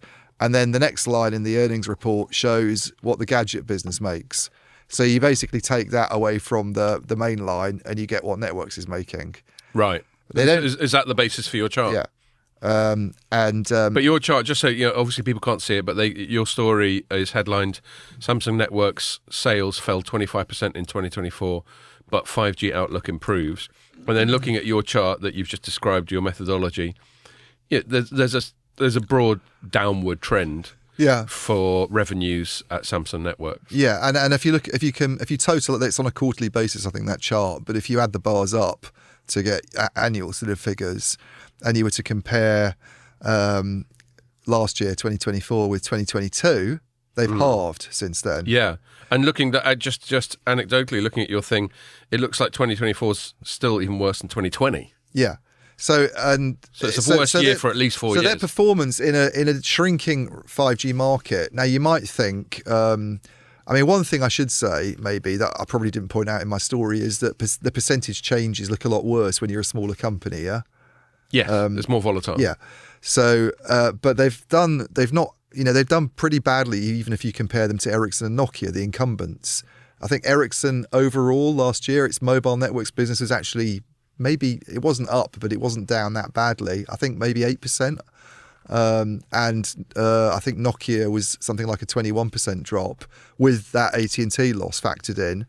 So Samsung sales have gone down a quarter. And as I say, if you compare it to 2022, they've halved. It's a steeper drop. And it's a little bit counterintuitive in a way because people are sort of talking about them as the challenger that should be picking up market share perhaps and doing quite well. And you're thinking, well, why have they done particularly badly? There's two things I'd pick out in particular. One is India. So if you think back to the 4G days, they got this deal to provide the 4G network for a company called Reliance Jio. It was a new entrant at the time. And it's become dominant. It's now the biggest operator in India. But when it came time to build 5G... Not at all thanks to the fact that Ambani's mates with the Prime Minister and whatever. So that was obviously a massive deal in a market the size of India to be the only 4G radio access network vendor to Reliance Jio was huge. But when it came time to do 5G, which has been very, very recent in India, we just had this explosion of activity basically to build a 5G network as quickly as possible, it seems. They went with Ericsson and Nokia instead. They didn't go with Samsung. So that was a massive loss of market share for Samsung. And there were some quarters when we've gone over Ericsson and Nokia's numbers where there was a lot of spending going on in India. Yeah. I know the margin was lower, but there was still a lot of and it was good that there was, because if there hadn't been, their results would have been even worse. Yeah. That was the one. If the Indians clinging on to that. What the Indians used to do is like have spectrum auctions that never got resolved, and it used to go on for years, or everybody would pull out and decide. And their mobile market until Geo came along was totally fragmented geographically as well, wasn't it? Yeah, exactly. So that's one issue. The other one, I think, is who's their other big customer outside their kind of domestic market. I suspect they're very big with the South Korean operators. But if you go to the rest of the world, who's the other big one? The other big one's Verizon in the US. So again, this is a Nokia loss. If you remember back in 2019, 2020, Verizon went, we're going to build our 5G network. That's right, I do remember that. Nokia's been having a nightmare in the States, hasn't it? Yeah, they have. Yeah, it's fair to say. But this was a big one when Verizon came to sort of hand out its 5G contracts, and instead of going with Ericsson and Nokia, which are its kind of incumbent providers, it went with Ericsson and Samsung. And they were in a bad situation then, Nokia. This is when they had, you mentioned FPGAs. They had these product issues at the time that they've now got over, but it was very much, I think, a reflection of that.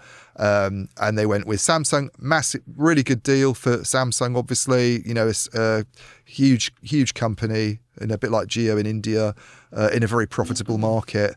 But the US has not been a good market recently. They've had this thing, they call it an inventory correction, don't they? Where they basically went off and did a lot of shopping after the pandemic to build stockpiles of and then it's all sitting there in warehouses. And then it's just sitting in warehouses that they use that. And they don't. So if you look at Verizon's capital expenditure, it's come down massively, I think, in the last couple of years. And there's just been this big slowdown. And obviously, if you're the company that's kitting out 5G sites and doing a lot of the work there, then that's not good for you.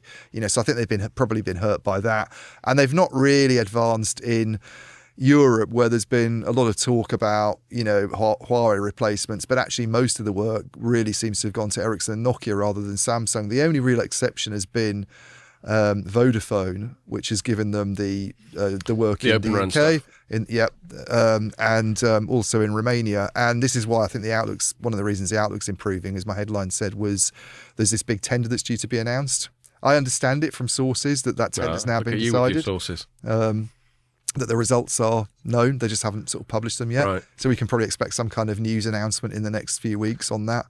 And I think everybody would expect Samsung to do quite well out of that. And I think the market itself just is leveling off and flattening out. I think will suit it in going into 2025 that they'll probably have a much better 2025 than 2024 has been. All right, we better knock it on the head there because we haven't got that much time. Pierre's going to start making throat-cutting gestures before long. I think, given we covered that, I think we've given ourselves a few minutes for my Scott Bajano self-indulgent TM bit at the end, which was a piece I wrote yesterday, headlined, Meta prostrates itself at Trump's feet once more. Meta obviously... kiss my ass. Yeah. Meta obviously being the artist formerly known as Facebook. And the reason I say once more is because, and we did speak about this on the pod before, and I wrote about it before, Mark Zuckerberg, who is basically, while it's a public company, I think it's almost unique that Mark Zuckerberg, as an individual alone, controls all the voting shares in Meta. So it's not like any other public company where the voting shares, they have to have AGMs and big institutional shareholders all get a vote. Basically, you can have shares in it, but you don't get a vote. There's no board? Or? Well, there is a board, but Zuckerberg can tell him to fuck off. So what's the point? It's just for... I don't know. I mean, I'm probably butchering this, and I'm sure it's more nuanced and more complicated than that. But I do know that there's a preferential Meta share that has voting. You can have voting shares and non-voting shares, yeah? And I think Zuckerberg's got nearly all the voting shares. All right. So he's... for a public He's a bit company, of a control freak. Well, and for a public company, I've seen the movie. Yeah. What the Social Network? It's a good film, actually. I mean, he's not going to like it, but I thought it was quite well done. We got to have the last of the pink grapefruit soda, mate. Yes, of course. We've done all right. So we've been making quite weak ones, but we've still done half a bottle of gin. Yeah. What does that say about us, Ian? It says that we drink too much, but you're okay. You can get away with it because you've not drunk all month. So exactly, I've got some in reserve. So yeah, and he did this video at the start of the year, which was obviously in direct reference to Trump getting elected, and the awkward thing that Zuckerberg and Meta have got with Trump is that they kicked Trump off all their platforms for 2 years in a very unilateral way, and it was the reasoning was the January the 6th riot in the Capitol, which I'll say in case anyone wonders, I completely condemn riots, I completely condemn an interference in the transfer of power. None of that's good. On the other hand, I think calling that riot an insurrection is bollocks. Yeah, I think people have stopped calling it an insurrection. Yeah. They just say it was a riot. Some bloke dressed as Jamiroquai turning up and shouting off a desk is not an insurrection. Yeah. Although I don't agree with them all being pardoned, these guys that were going around. No, that was weird as well. And all that. I think that was weird as well. They should not have their criminal records wiped. To have very... Wait, is that what the pardon does? Yeah. What? Yeah, Yes. so I think there's a pardon and there's a slightly tamer thing. What's it called? There's another word where it's just a commutation. So this means like they did nothing. They did nothing. Yes. Oh, that's fucked up. Yeah. Yeah, well, I sit It should slightly... be like you're out of jail, but at least it's still on your record, at the minimum. Maybe. I mean, I sit slightly in the middle. I think there are some people who got ridiculously overblown sentences for doing fuck No, all. I mean, there's the But people then there who were just some walked people in. who were battering police. Yeah, exactly. That's different. So there's just different cohorts there. And yes, I agree with you. I think Trump having a blanket, it's almost like he can't be bothered to think about it. And he's like, fuck it, pardon a lot of And then when he was confronted by the police guy about, he seems like he completely forgot about it, actually. What police He was guy? like they asked him, like, how do you feel about, the police officer that was beaten up and stuff? And he was like, his only rebuttal was like, well, in That's this not country, great. some like a whataboutism. Some people in this country commit murder and they don't even get charged. Oh, like, it's a so that makes complete it okay. deflection. Yeah. I mean, Okay. he does come out with some lunatic stuff. Oh, I he mean, I does. think today there's obviously been this horrible air disaster in America. Right. and he's A blaming plane DEI threw into for a it. helicopter. Oh, can we? He's saying there's too many people in air traffic control who've just been appointed because they're from a diverse background. Do I mean, you- what Do you remember a load of crap. the thanks Well, certainly Obama without hashtag? evidence. Yeah. Remember thanks Obama hashtag? No, I don't. Like they would for years after he was gone, they would thank. Oh, okay. They'd be blaming him for everything. They should make a hashtag thanks DEI, like on things that have nothing to do. So that happened a lot with the California fires, the DEI narrative. Didn't it? So I was reading an article. Apparently, he fired some people in the aviation security days before this happened.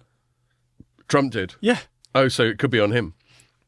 All right. Anyway, I haven't read around it, so I'm not really going to comment on it. But I do agree with both of you two that immediately politicising something is fucking irritating and odious and bad just faith. Exhausting. Yeah. I mean, his initial reaction was, why didn't the helicopter pilot just pull up out of the way?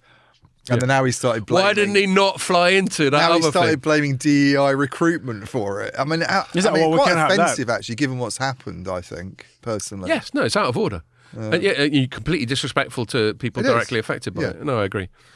And God, even if it was accurate, and I don't know how you'd prove it, that there was nothing but people of minority demographic groups in charge of the whole thing, even then, you can't prove that one thing leads to another. It's just completely spurious. He said they were like people. They hired people with dwarfism.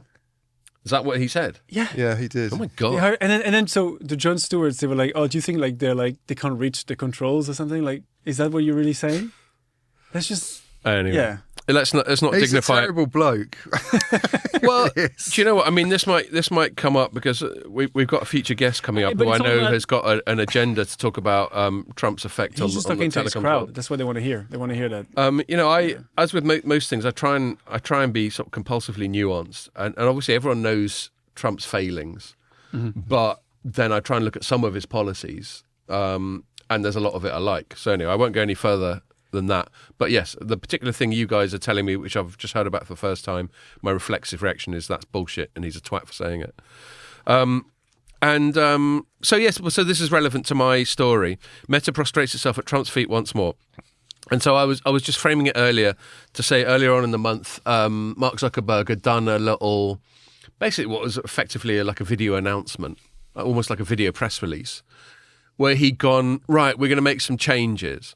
And the long and short of it is, to distill it down unfairly, but I'm going to do it anyway. The long and short of it is we're going to do more stuff that's going to make Trump happy. Yeah. The best image I've seen of this, sort of showing what's going on at the moment, was something that someone had knocked up using AI, even though it wasn't really AI, where Mark Zuckerberg sort of kneeling down before Trump and kissing his hand. Yeah. And then Elon Musk's in the background with his arms folded, sort of watching over the whole thing. Right. I thought that was really good. But they're all doing well. That's why I said prostrate itself at Trump's feet, because that was like a sort of medieval or a classical thing. Yeah. Where you would show obsequiousness and capitulation to the king by literally lying down at his feet. I mean, obsequious is the spot on word, I think, for him at the moment. Actually, yeah. Yeah, exactly. And so he kind of looks like a page boy as well with that silly hairstyle. Yeah, he's let his hair go a little bit, and he's wearing gold medallions and shit. He looks like he's having a midlife crisis, basically. Like $1 million watches. Yeah, exactly. But fair play to him. He's got tons of money. I mean, I don't know what you thought, Pierre. Did you watch him on Rogan?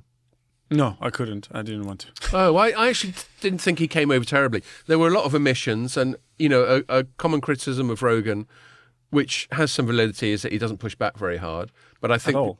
But I think people are slightly missing the point, because Rogan doesn't consider it an interview; he considers it a conversation. But I thought Zuckerberg came over quite well, and he showed enough human side. I think that's what he's trying to do, because he always the joke was that he looked like Data out of Star Trek: The Next Generation. He looked like a fucking android. Yeah. And he's trying to be a bit more human now, which is perhaps one of the reasons why he's letting his hair grow out, and he's doing. I've been liking to Data. Yeah, not you have. Yeah, not in the way I look. Apparently, my typing ability or something. Are you because you're a quick typist? Yeah. Yeah, I've seen you typing during press events, and I've been impressed. You don't really want to be compared to a machine, though, do you? It's not. No, you're definitely at least 10% got more charisma than Data. Thank you, Scott. I needed that. So he did this a little while back, and he's basically that was round 1 of sucking up to Trump, and this was round 2. And what he did was there was a lawsuit. So as I said, in 2021, after January, maybe it's 2020. No, it was 2021. The election was 2020 and the transition of power was 21. Yep. So the January the 6th riot was January 6th, 2021. And after that, they suspended Trump. And I think, in hindsight, the initial suspension was justified because Trump did seem to be rabble-rousing, or at the very least, not using his considerable power and influence to get these rioters to chill the fuck out. Yeah. But then, after that, they suspended him for 2 years, which, as I said in my piece, I thought was arbitrary and draconian. Yeah. And that's what he sued him about. And you know Trump, he doesn't mind suing people. He's got lawyers on fucking retainer, just sitting there feeding them raw steak, waiting for someone to have a go at. But this lawsuit didn't go anywhere. Like a lot of these lawsuits, when it's in murky areas of the law, like can Facebook just unilaterally ban anyone it wants? And does it have any legal culpability for doing it? This is all bits of law that have to be explored. So this is one of the reasons these things take so long. So this lawsuit that was initiated in 21 had gone nowhere for, 3.5 years? Yeah. And now suddenly Zuckerberg goes, yeah, we've settled it and we're going to give him 25 mil. It's like a little bit of a donation, yeah. Well, I'm going to get into the donation aspect of it because that just cracked me up. Disguised donation. And so obviously, and then there was one bit, I think this was another, I think FT's had a good week. I think they got a scoop here. And they, no, it was a Wall Street Journal. Sorry, FT, WSJ this time. So they had their anonymous sources, which as I said, were almost certainly a controlled leak from the Trump camp because this is beneficial to Trump. Anyone who's ever wondering how journalism really works, 99% of leaks, I can't prove this, but this I will assert it strongly, 99% of leaks are controlled. And it's the old Latin phrase, cui bono, just think who benefits from it, and that's probably where the leak came from. Anyway, and so here's a quote from the WSJ piece, quoting this anonymous source. Quote, towards the end of the November dinner, so this was a dinner that Zuck did last November, so just after the general election, Zuck he got straight on a plane to Mar-a-Lago, which is Trump's little castle. Sounds like a lovely place. Well, Trump seems to like it. You can get a good cheeseburger there. I think it's like a big golf resort in Florida or something. No doubt there's a place there that serves a good cheeseburger. Burgers, because Trump likes a burger, doesn't he? And so Zuck flew over there last November, and this is what they're referring to. It says, towards the end of the November dinner, Trump raised the matter of the lawsuit, the people said. So this is me copying and pasting from WSJ. The president signaled that the litigation had to be resolved before Zuckerberg could be, quote, brought into the tent, close quote. Oh, it's like pay and then you're in. Yeah. Flat out. So this is what I said in my next paragraph. I said on one level, this is just power dynamics at their most crude, flagrant, and transactional. Yeah. He's just basically going, okay, what's it cost to get brought into the tent? 25 mil. Fucking here you go. I mean, I spend that much on a watch. So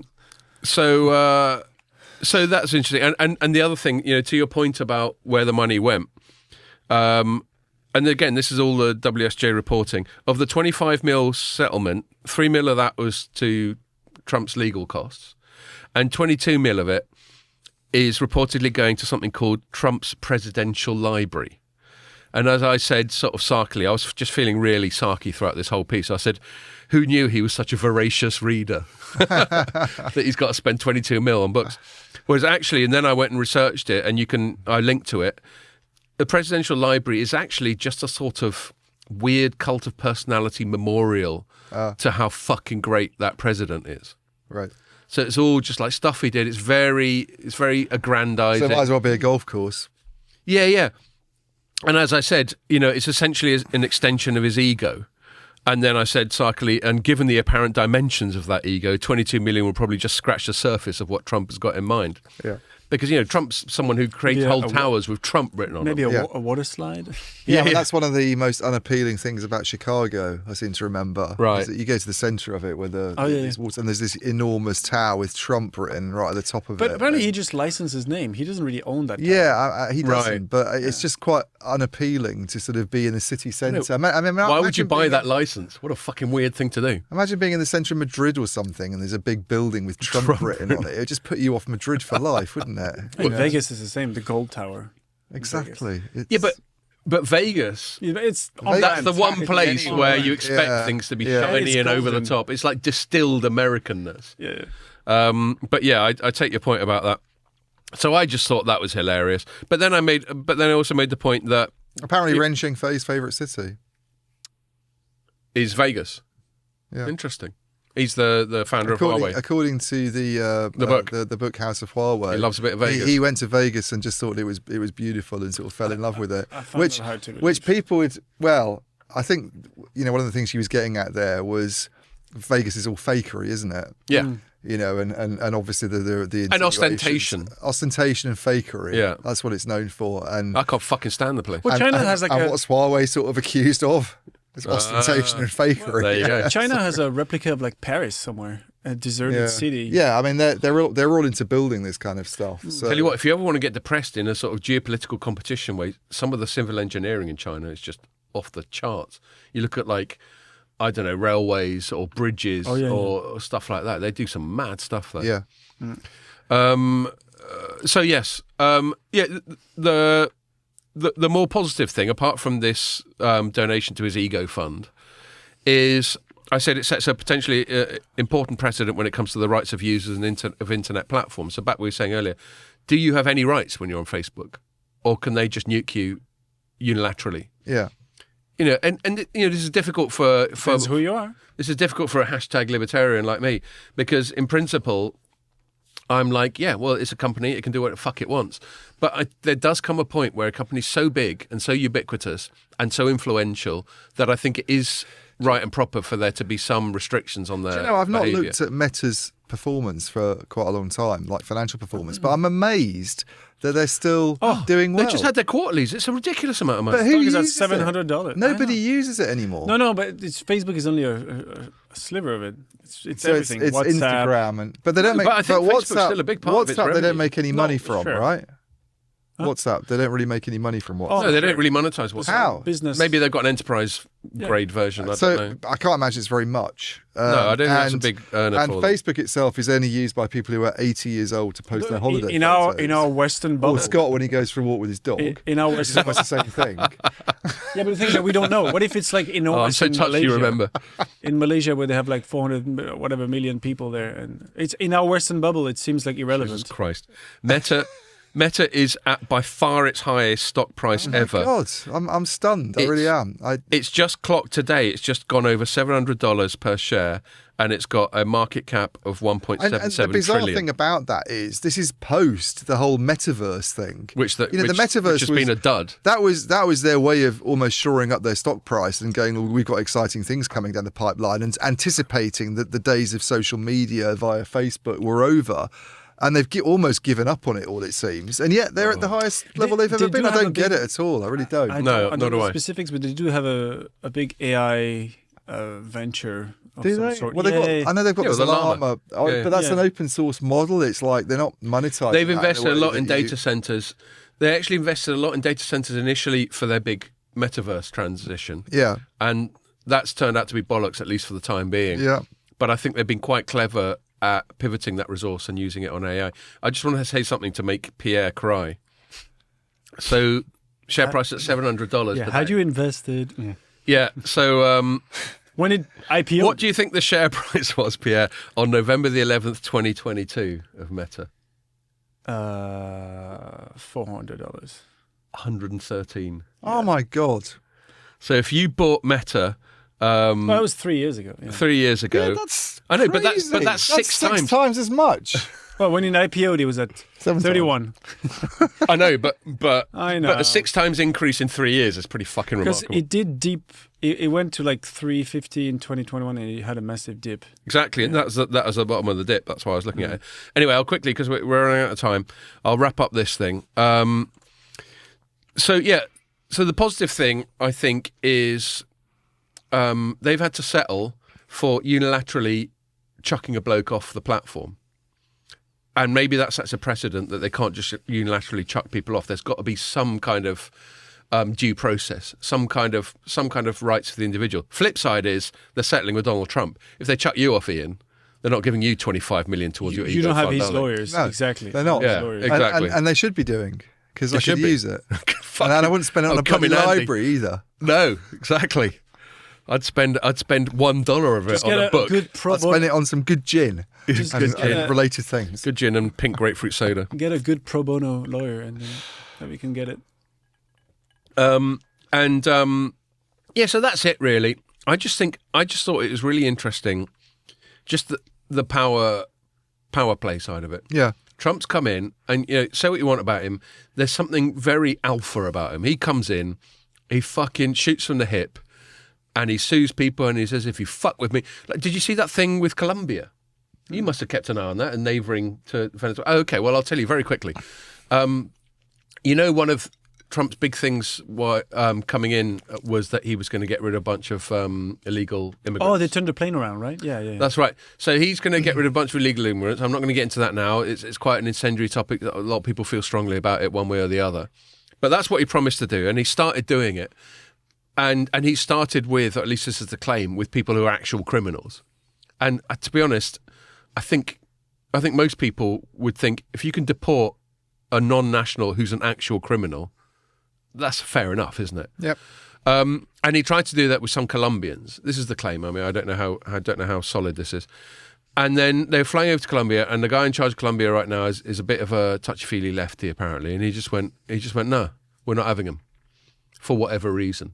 Is this when he threatened tariffs? Exactly. And so Trump heard about this, and then got straight onto Truth Social, his social media site, and just went, we're putting 25% tariffs on every bit of fucking coffee and cocaine that comes into the country. And then the president changed his mind. And then the president shat himself. I mean, I have to say, that's one area I actually agree with Trump on. Well, so the reason I bring it up is emblematic of Trump's MO, which is very alpha, very assertive, and there will be downsides to it. And, he's had all these executive orders, and we were chatting before it, that loads of them will get successfully challenged in court, and so they should be. I'm actually not a fan of executive orders at all. I agree with you. I actually think that's one area where it's quite hard to sort of argue. I mean, if people come over from other countries illegally because they're fearing economic circumstances or persecution, and then they make a real career, a real sort of go of it in the US and have kids there and have lives and contribute something, that's one thing. But if they come over there to run drug gangs and stuff, and you try and get them back to where they came from. Yeah, the point is that I kind of agree with the problem is that they're kind of lumping everybody together. They are together. lumping everybody together, and that's the problem. And the whole campaign was focusing on the gangs. Yes, totally. But then you're right. I agree. Yeah, and this is where I completely agree. The problem with focusing on people who are illegal is it's a very easy transition from that to outright. His wife is not from there. Yeah. And it's a very easy transition from that to outright xenophobia. Yeah. JD Vance's wife is not from there foreign people are dodgy. Yeah. This is one of the reasons I don't like the American attitude to China, not because China's blameless. It just feels like too much of a blanket, everything Chinese must be dodgy sort of thing. And maybe it is. But it just leaves a bad taste in my mouth. Anyway, I'll wrap up. I just thought that was interesting. I don't actually blame Zuckerberg for doing it, but I just think it's funny how flagrant By the way, it is. Trump is meeting with Justin Wang today. Right. So let's see what comes out of that. We'll know on Monday. Right. Some GPUs for the White House. Yeah, or I don't know. Oh, yeah. Yeah. I'm going to... a new gaming station for him at his desk. I'll read my... Big gamer. The unreleased RTX 55090. No, it's Elon Musk who's a big gamer, isn't he? As well as running about 10 disruptive companies, he's like the best at Diablo 3. I don't think he does any work. People have disputed that. Yeah. I don't think he does any work. I'm sure there's he just plays games. He delegates well. He's on Twitter or X or whatever, all the time. That's all he does. Or plays games. Yeah. I mean, people forget that Tesla has another CEO. Yeah. It's not like he's there the whole time. No, he's not at all. Go put that wheel over there. Yeah. So let me quickly finish off because we're out of time. I'm gonna indulge myself and read my final paragraph of the Zuckerberg piece.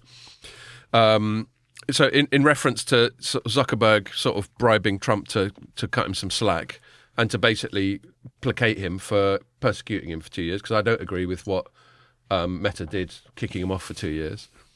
I said, this is quoting myself back, 25 million is a tiny price to pay for that, but Trump doesn't seem like the kind of bloke to toy with his prey so lightly, given that he's still got a grievance with Zuckerberg and Meta. Further humiliations may well be in store for his new court jester which will presumably be endured with the same obedient good humour. Meanwhile, a precedent has been set for anyone else who's censored or slandered Trump over the past 4 years. By the time this process plays out, Trump's library will likely rival that of ancient Alexandria. So I just had fun with that one. There was just so much. There was just so much comedy in it. Did you put library in quotes?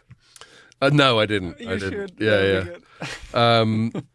But yeah, it's just a really fun story, and you know what it's like, and you have fun when you're writing and putting humour into your writing. Sometimes something comes up and the humorous angles just present themselves. So I think you just got to lean into it. Yeah. Cool. All right, are we good? Yes, very much so. All right, so we'll wrap up there. I will say that I do like this long drink. I do. I might have to have another one. Well, we've run out of mixer, mate. I'll have a gin then. Just nick the gin. But we did. This gin was about a quarter empty, so I think we've done about half a bottle. And yeah, I'll leave it there. Yeah, we don't have a guest next week. Actually, we were going to have a guest next week, and they pulled out at last minute. I'm not going to call them out, but I will say more generically, they tried a few times to go, oh, can we know the questions in advance, and can we see the recording afterwards to make sure we're happy with it? And I went, no, that's not how it works. And now they've just bailed. So again, I'm not going to be a dick and name and shame them. But if anyone's wondering, that's not how it works. You come in, you take your chances, and hopefully you don't make a dick of yourself. Not that ever stops me. Okay. All right. So make sure you join us for that one.